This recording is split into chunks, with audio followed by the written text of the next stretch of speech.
Paige and Amelia, how old are you? We're both 10.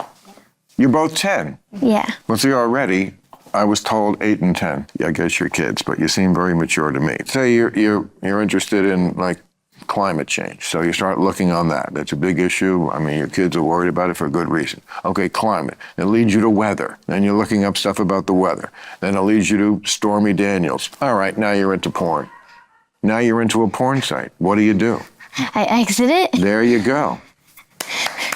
You hear that, Paige? Yeah. If that happens to you, you're going to do the same thing? Yeah, I would like go where all the tabs are open and I would just close it like a bunch of times. Right. Sometimes it might still show up, so I keep doing it until the tab closes. Yeah, I think when you're 10, you got to erase your browser history. If you know what I'm saying. You don't want that coming back to haunt you, because at some point you're going to be out looking for a job, right? When I was young, my parents made a point of not mentioning these things by name in front of me. So they would say things like these things or indecent things when talking to me. They would use words like naughty or filthy or dirty when talking about like porn. I expect most parents to have done a version of that. I don't know what kind of parents you had, but I'm sure 99% of your parents wouldn't like it if a 60-year-old man asked 10-year-old you, what do you do when you accidentally stumble into porn? Because your answer doesn't really matter. My rule of thumb is that you don't ask a 10-year-old about porn on camera or off camera. One of these girls' answer could have been, what's porn? That's not really that far-fetched even in this day and age. And again, even if they did know what porn was, why ask them about it to begin with? What's the point? And listen, I know what some people are going to say. I don't know who is going to watch this video. This is a new channel, so by the way, subscribe. But also, I don't know what kind of people I'm gonna get on this video. But some weirdo out there might say shit like, well, he's just asking what should you do? Maybe he was trying to like give them advice. Like asking a kid, what should you do when a stranger invites you to their van? Except that's not it. Porn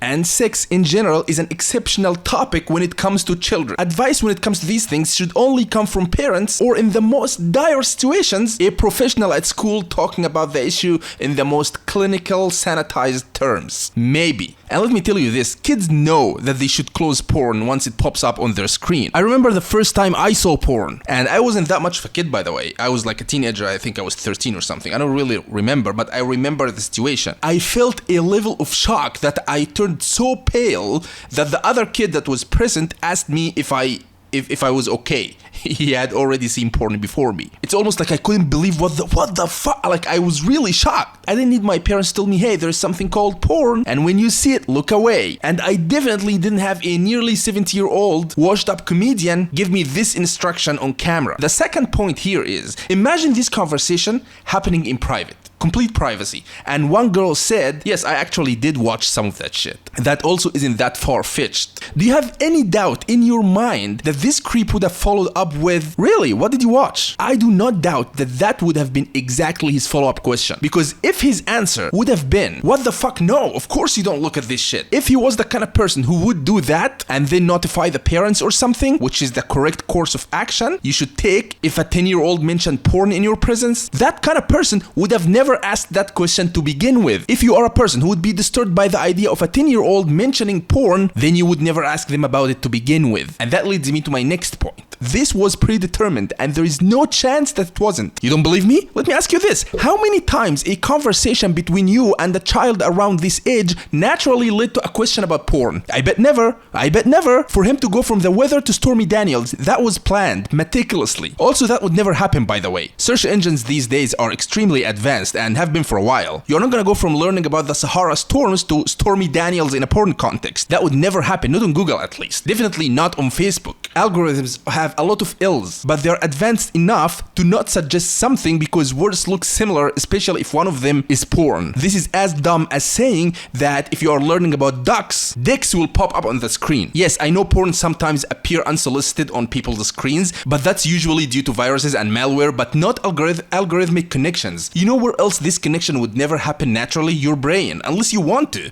Unless this connection was made intentionally in your mind and you brought it up in front of these kids because you wanted to ask them about porn. And weirdly enough, people use the fact that that was on camera to give creeps a pass. Because obviously he didn't mean anything, since what idiot would incriminate himself like that, right? But if that conversation was caught on a hidden camera, even in a public place, an old creep asking a 10-year-old girl, what do you do when you find porn on your computer? There will be hell to pay. day, no one will assume good intentions or innocence behind that. Because the question is not innocent, obviously. Nothing that unnecessary and contrived for a certain purpose can be innocent. I'm not gonna speculate about what was going inside of his mind, because maybe he wanted to participate in the normalization of talking to kids about these things. I mean, the pride, quote unquote, the pride community and the drag queen story hour and all the parades and all these things have laid the groundwork for something like that. But asking kids about porn on a pretty mainstream show hosted by one of the biggest mainstream figures is something else. That's the next step, and he's aware of that. There's no way that he didn't think, yeah, people are not gonna like that, but fuck them. You know what's even worse? Bill Maher at this point is known for being a creep. Remember his clip with the hook toe girl? Remember that? Watch this. You need to do a podcast. You do it right here on Club Random,